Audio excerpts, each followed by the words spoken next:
السلام علیکم ورحمۃ اللہ وبرکاتہ۔ نحمدہ ونصلی علی رسولہ الکریم، اما بعد فاعوذ باللہ من الشیطان الرجیم، بسم اللہ الرحمن الرحیم۔ رب اشرح لی صدری ویسر لی امری واحلل عقدۃ من لسانی یفقہوا قولی۔ دنیا کی زندگی میں یہ زندگی ایسی ہے، کوئی سدا جینا چاہے جی نہیں سکتا۔ ایک انسان کی عمر جوں جوں بڑھنے لگتی ہے، بڑھاپے کو پہنچتا ہے تو اس کے اعضاء جواب دینے شروع ہو جاتے ہیں۔ ایک سینئر فزیشین کی بات یاد آ گئی۔ ان کے پاس جو پیشنٹس آتے تھے وہ کہتے تھے کہ ہم یہ تکلیف محسوس کرتے ہیں، فلاں تکلیف ہے، فلاں ہے، ہم سے چلا نہیں جاتا، ہم سے بیٹھا نہیں جاتا، ہم سے لیٹا نہیں جاتا، ہمیں ہمارے کڈنیز کام نہیں کرتے، ہمارے لیور کام نہیں کر رہا یا پھیپھڑے کام نہیں کر رہے، کسی کے ساتھ کوئی پرابلم، کسی کے ساتھ کوئی پرابلم۔ آپ جانتے ہیں فزیشینز کے پاس تو نارملی سارے لوگ ہی پہنچتے ہیں نا۔ تو ایک شخص جس کی عمر تقریباً کوئی 73 ایئرس تھی، اس نے جا کے کہا میرے گھٹنوں میں بڑا پرابلم ہو گیا۔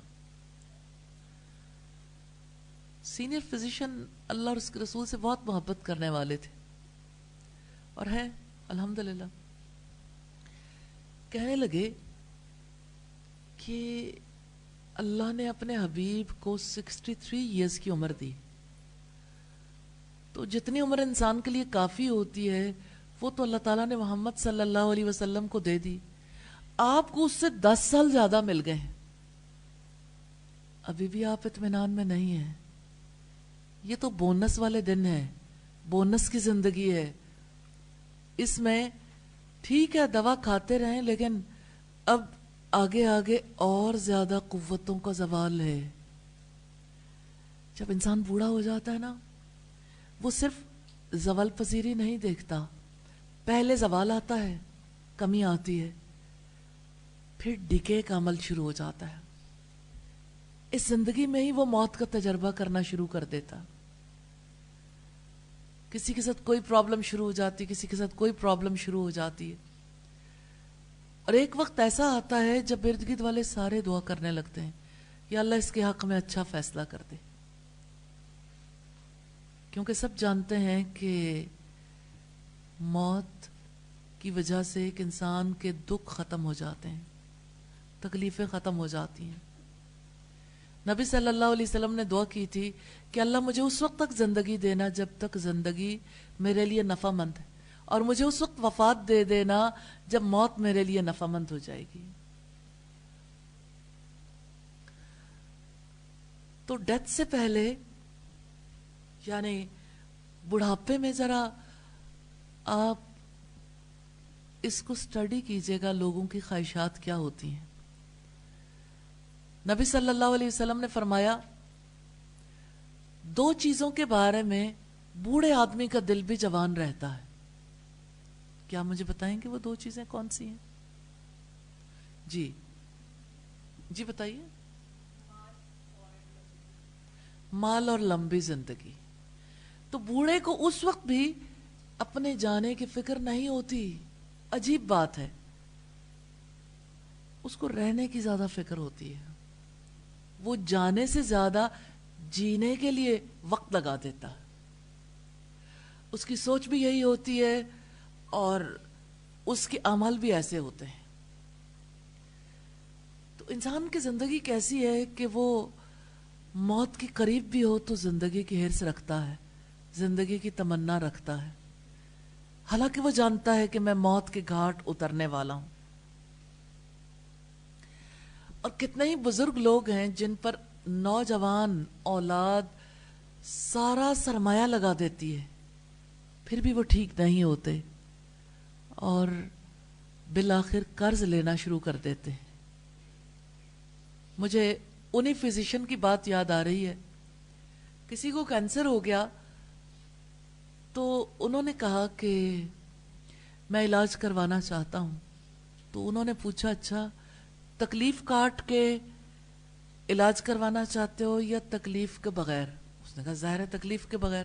کہنے لگے میں تمہیں ایسا طریقہ کار بتاؤں گا جس کی وجہ سے تمہیں تکلیف کم ہوگی، اور اگر تکلیف ہوگی تو اس کی وجہ سے میں آپ کو اس کا بھی ٹریٹمنٹ بتا دیتا ہوں.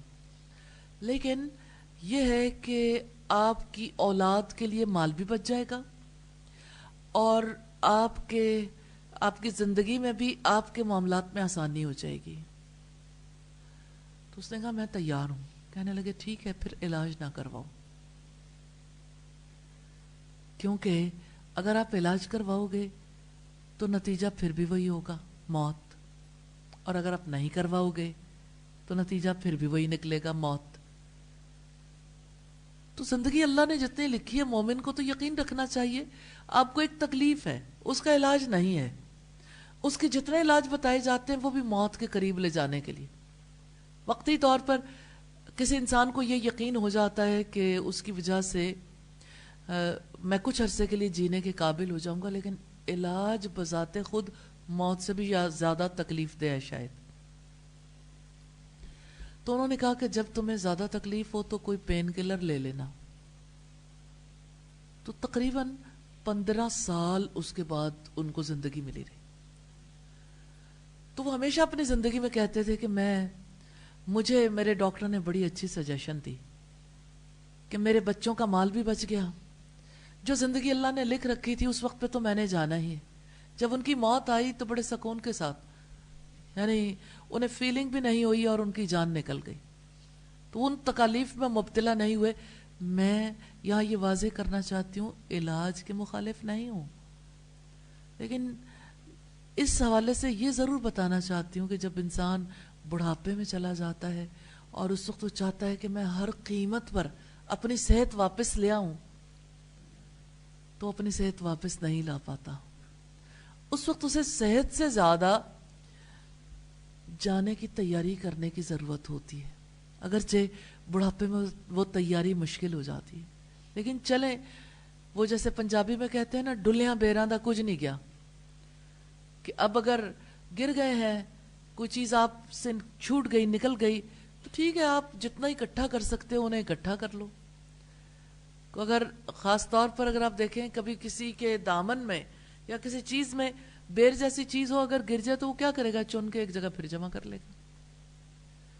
اور اگر یعنی کوئی انسان موت سے ہمکنار ہونے والا ہے، موت کے قریب ہے، تو اس وقت پہ اسے اللہ کو زیادہ یاد کرنا چاہیے، اللہ تعالیٰ کے ساتھ زیادہ دل لگانا چاہیے، بجائے اس کے کہ وہ ہر وقت اپنی بیماری کا شکوہ کرتا رہے اور اپنی صحت کے مسائل کو لوگوں کے ذہنوں پہ چپکاتا رہے.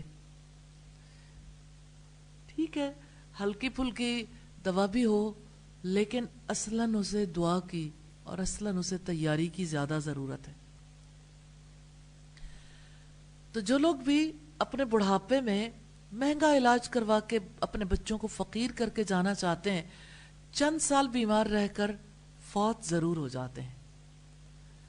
تو ہمارا موضوع چونکہ وفات ہے، ڈیتھ اور ڈیتھ کے بعد کی زندگی ہے، اور اس زندگی کو آج یاد کر کے اپنے عمل کو بہتر بنانا ہے.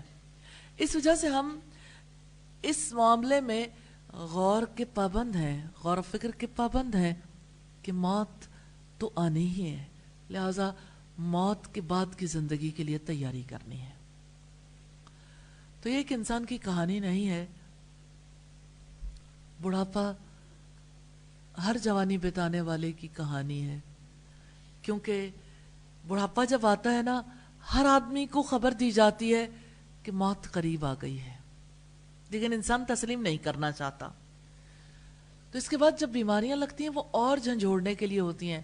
موت قریب ہے، موت قریب ہے، تاکہ جو سویا ہوا ہے وہ جاگ جائے، اور اگر جاگ چکا ہے تو وہ اٹھ جائے. بڑھاپا اور بڑھاپے کے بعد آنے والی کمزوری اور بیماری ہمیشہ اس لیے آتی ہے کہ انسان چونک اٹھے اور آنے والے وقت کے لیے تیاری کر لے، اپنی ہمیشہ کی زندگی کے لیے منصوبہ بندی کر لے. لیکن انسان سبق نہیں لیتا. بڑھاپا اور بیماری موت کی خبر دیتے ہیں، لیکن بڑھاپے میں بیمار ہونے والا ڈاکٹر کو ہی یاد کرتا رہتا. تو جوانی کے جانے کے بعد جب بڑھاپا آتا ہے تو بڑھاپے میں انسان کو صحت نہیں ملتی. بڑھاپے میں جو چیز ملتی ہے وہ موت ہے، موت ہی آنی ہے. تو یہ کیسی حقیقت ہے جس سے انسان سبق نہیں لیتے، اس کے بارے میں اندھے بنے ہوئے ہیں. صرف ایک چیز کا انتظار کر رہے ہیں،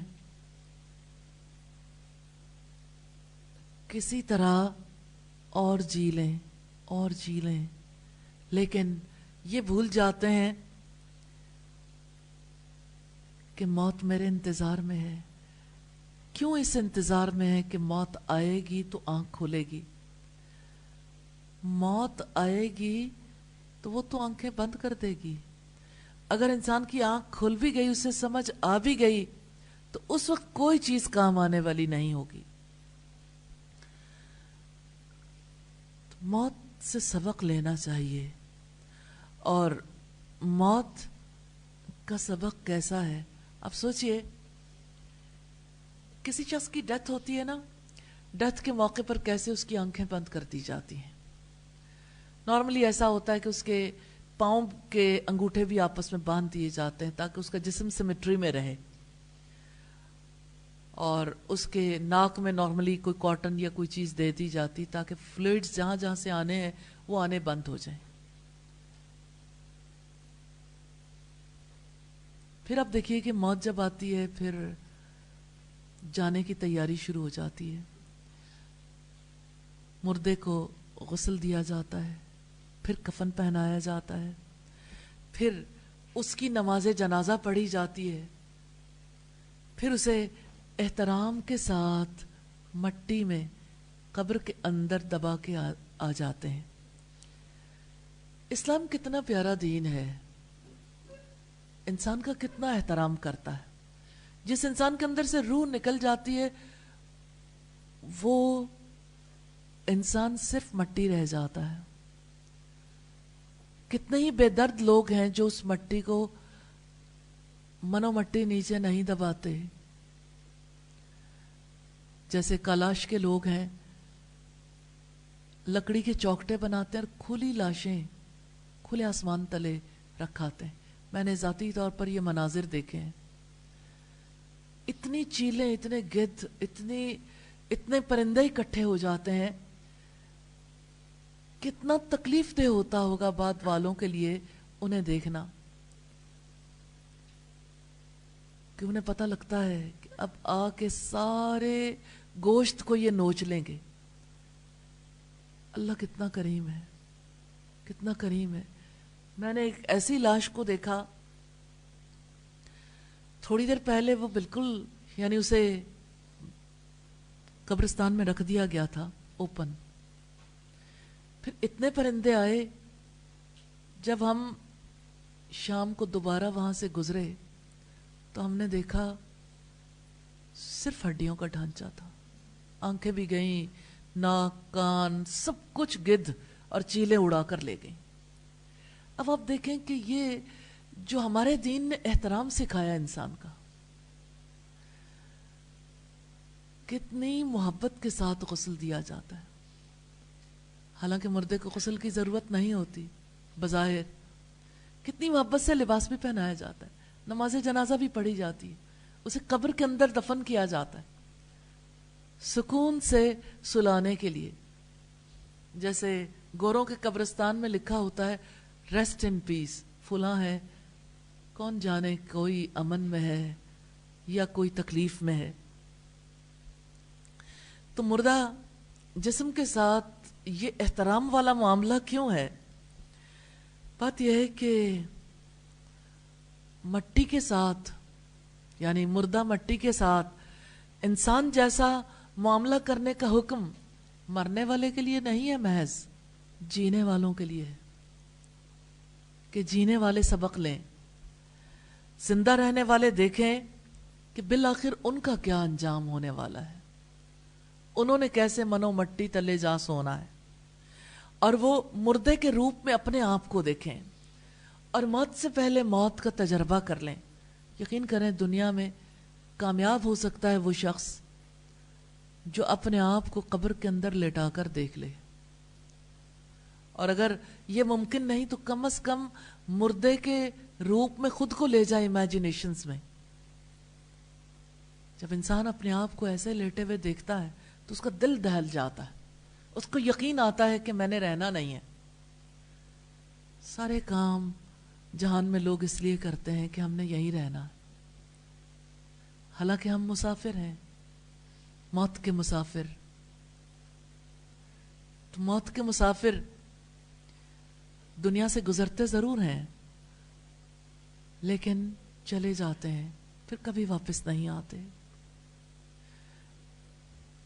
جیسے نبی صلی اللہ علیہ وسلم کی وصیت ہے نا، آپ نے فرمایا کن فی الدنیا کأنک غریب، تم دنیا میں ایسے رہو جیسے کوئی اجنبی رہتا ہے، او عابری سبیل، یا کوئی راہگیر ہے، یعنی راستہ عبور کرنے والا ہے. تو دنیا میں اس طرح سے رہنے والا کامیاب ہو جاتا ہے. تو اللہ تعالیٰ تو ایسا بھی تجربہ کروا سکتے تھے کہ کوئی کاغذ یا کوئی گتا یا کوئی کتاب یا کوئی اور ایسی چیز ہو جس کو قبر میں رکھ دیا جائے اور گڑھے میں ڈالنے کے بعد انسان کو تجربہ کروا دیا جائے. لیکن اس مقصد کے لیے اللہ پاک نے حقیقی مردہ جسم کو استعمال کیا ہے تاکہ انسان یاد کرے کہ یہ تو ہمارے جیسا تھا، چلتا پھرتا تھا، زندہ وجود تھا، کھاتا پیتا چلتا پھرتا بولتا چالتا دیکھتا سنتا، اور آج یہ گڑھے میں چلا گیا. چلتے چلتے زبان رک گئی. ہاں زبان ایسے ہی رک جاتی ہے. بعض اوقات ایسا ہوتا ہے کچھ لوگ لا الہ الا اللہ پڑھ رہے ہوتے ہیں اور آخر میں زبان لڑکھڑاتی ہے اور اللہ تعالیٰ کے پاس پہنچ جاتے ہیں. کچھ لوگ جنہوں نے زندگی میں سدا ہی گالیاں دی ہوتی ہیں، بری زندگی گزاری ہوتی ہے، وہ موت کے وقت بھی اسی طرح کے الفاظ ادا کر رہے ہوتے ہیں. موت کا منظر بھی کس طرح سے انسان کے لیے سبق کا باعث بن جاتا ہے کہ انسان دیکھتا ہے کہ دیکھو ابھی تھوڑی دیر پہلے اس کی آنکھیں دیکھ رہی تھی، دیکھتے دیکھتے آنکھوں نے دیکھنا بند کر دیا، اور آنکھوں کی حیت کتنی بدل جاتی ہے. بے نور آنکھیں، پتہ چل جاتا ہے کہ اب آنکھ دیکھتی نہیں ہے. اور کتنی عجیب بات ہے کہ سارے لوگ جو بہت قدر و قیمت کا حامل سمجھتے ہیں انسان کو رشتے کی محبت کی وجہ سے یا اسی طرح سے دیگر معاملہ، یعنی انسان زندہ ہوتا ہے تو وہ بہت کچھ کرتا ہے نا، اچانک پتہ چلتا ہے موت نے ساری قدر و قیمت ختم کر دی. زندہ تھے تو ایک نام تھا، لیکن موت کے بعد سب کا نام کیا ہو جاتا ہے؟ میت، لاش. انسان کی حقیقت کتنی جلدی ختم ہو جاتی ہے.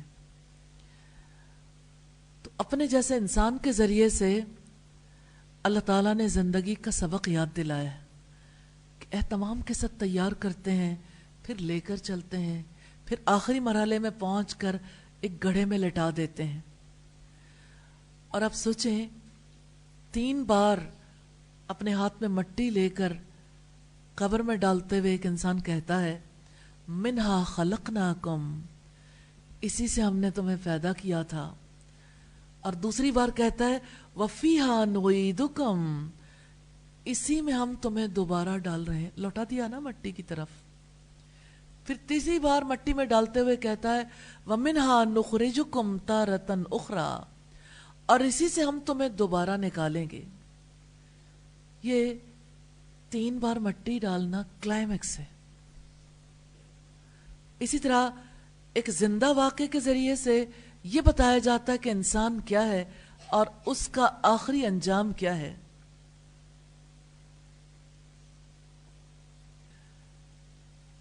ایک واقعہ کسی نے بتایا کہ کبھی کوئی جنازے کی نماز کے لیے ایک فرد کھڑا ہوا تو اس نے ساتھ والے سے پوچھا کہ میں فرض کی نیت کروں یا سنت کی، نفل کی نیت کروں، کس چیز کی نیت کروں؟ تو انہوں نے کہا خود اپنی نماز جنازہ کی نیت کر لو. مراد یہ ہے کہ تم آج تو اس کا نماز جنازہ پڑھ رہے ہو نا، تو جنازے کی نماز کے لیے جنازے کی نمازی کی نیت کرنی ہے نا، لیکن یہ ایک میسج تھا جو انہوں نے ساتھ والے کو دیا کہ اس وقت اپنے آپ کو اس کی جگہ رکھ کر دیکھ لو. آج نماز جنازہ پڑھنا ایک رسم بن گیا ہے، سبق نہیں. حالانکہ جنازے کی نماز بہت بڑا سبق ہے. حرم میں جانے والے اس سبق کو حاصل کرتے ہیں، کیونکہ ایک طرف جیتے ہوئے انسانوں کی بھیڑ ہے اور دوسری طرف وہ جو اپنی زندگی کھو بیٹھتے ہیں، جو اللہ کے لیے جاتے ہیں اور زندگی ہار جاتے ہیں. تو نماز جنازہ دراصل اپنی نماز جنازہ کی یاد ہے، اور سچی نماز وہ پڑھتا ہے، سچی نماز جنازہ، جو اس وقت اپنے آپ کو میت کی جگہ رکھ لیتا ہے اور یہ سوچتا ہے کہ کل میرے ساتھ بھی یہ سب کچھ پیش آنے والا ہے، کل میرے بھی یہ معاملات ہونے والے ہیں. دراصل انسان کو سب سے زیادہ جس چیز کو یاد رکھنا چاہیے وہ اپنے لوٹ جانے کو. اور اگر کوئی کسی دوسرے کی موت کو دیکھ کر بھی اپنی موت کو یاد نہیں کرتا تو دراصل وہ پتھر ہے.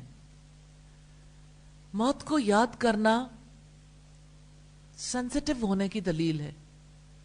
آپ سینسیٹیو ہیں لیکن موت کو تو یاد نہیں کرتے. پھر کس چیز کو یاد کرتے ہیں؟ مجھے کسی نے فلاں بات کیوں کہی. یہ تو کبر ہے، انا کو ٹھیس پہنچی ہے. تو موت کو یاد نہ کرنا انسینسیٹیو ہونے کی علامت ہے. پھر اب دیکھیے کہ موت کے بعد گھر والوں کے پاس لوگ تعزیت کرنے کے لیے آتے ہیں. تعزیت کے موقع پر ادھر ادھر کی بات چیت کرتے رہتے ہیں، حالانکہ موت کا واقعہ اپنی موت کو یاد کرنے کا ہوتا ہے. اللہ تعالیٰ کی طرف سے ایک یاد دہانی ہے. تو مسلمانوں نے اس موقع کو بھی بدعت کا موقع بنا لیا.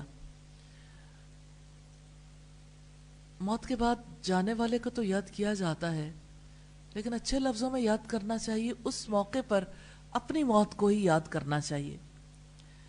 موت کے بعد، قبر کے گھر کے بعد دوسرا گھر جو انسان کو ملنے والا ہے ہمیشہ ہمیشہ کا گھر، وہ جنت ہے.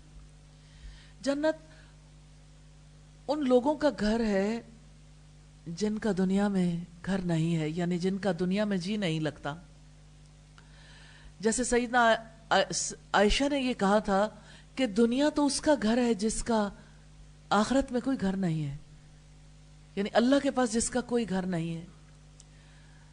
تو جنت صرف ان لوگوں کو ملے گی جو اپنے کردار سے اپنے آپ کو جنت کا مستحق بنائیں گے.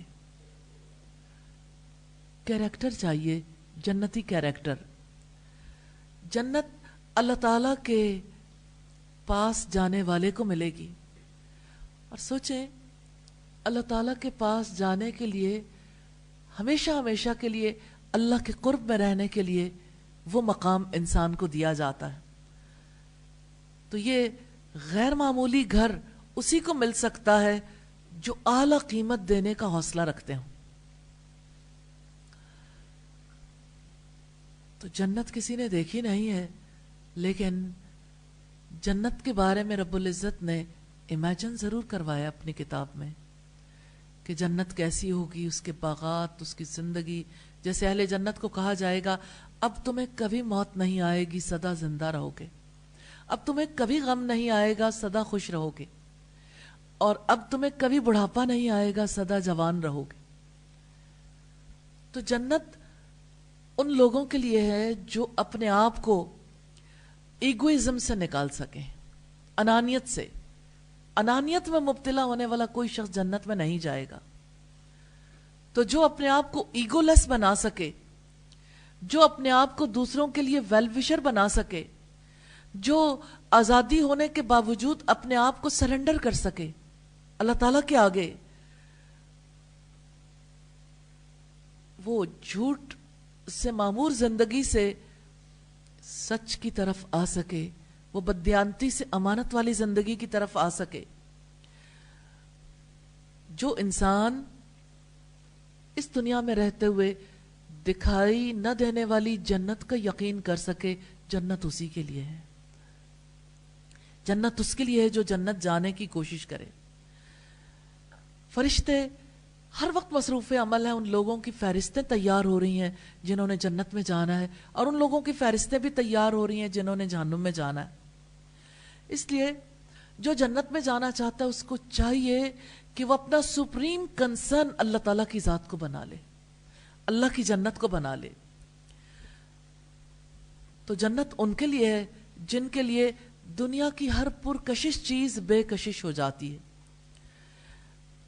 جنت ان کے لیے ہے جن کو اللہ تعالیٰ کی عظمت کے احساس نے اپنی بڑائی کے جذبات سے عاری کر دیا ہے، جن کو اللہ کی پکڑ کے اندیشے نے لذتوں کے درمیان رہنے کے باوجود لذتوں سے محظوظ ہونا جن کے لیے ممکن نہیں رکھا۔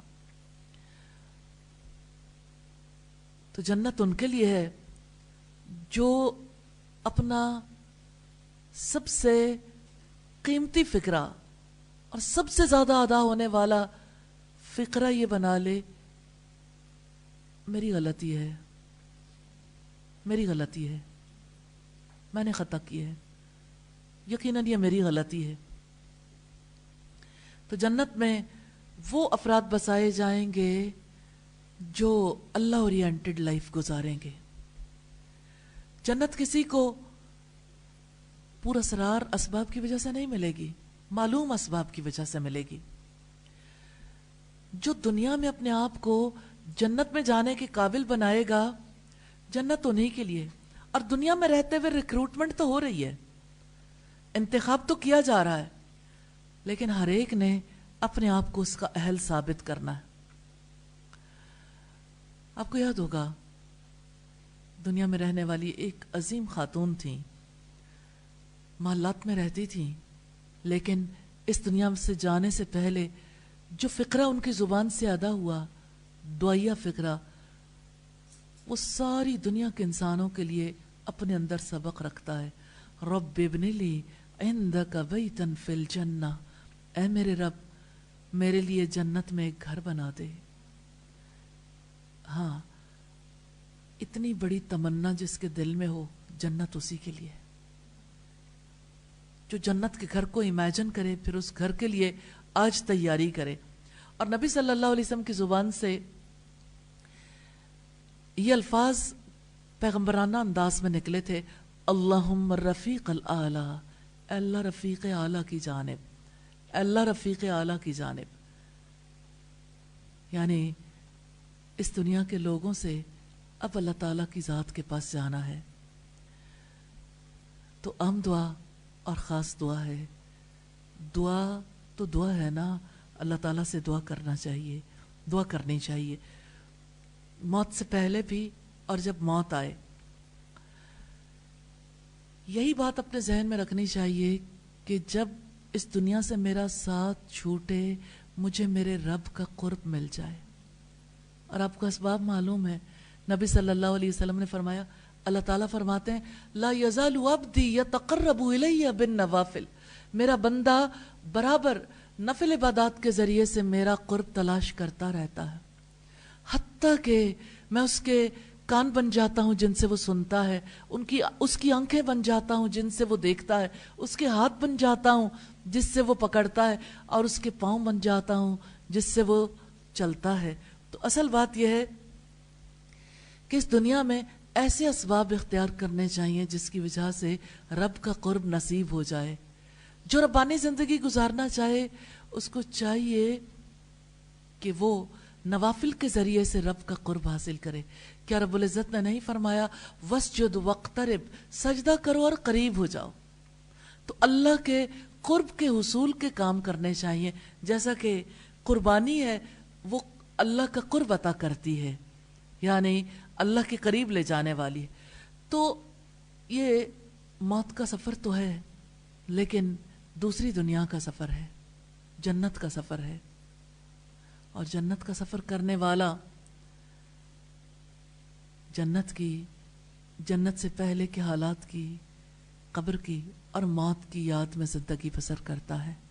یہی فکر آخرت ہے جس کے اندیشے میں جینے والا رب کا قرب حاصل کرتا ہے اور اسے جنت میں بسایا جاتا ہے۔ یہی عقیدہ آخرت ہے۔ اور یہ عقیدہ لفظوں کی چیز نہیں ہے، فکری چیز ہے، اور یہی عقیدہ جو ہے انسان کی زندگی کو بدل کے رکھ دیتا ہے۔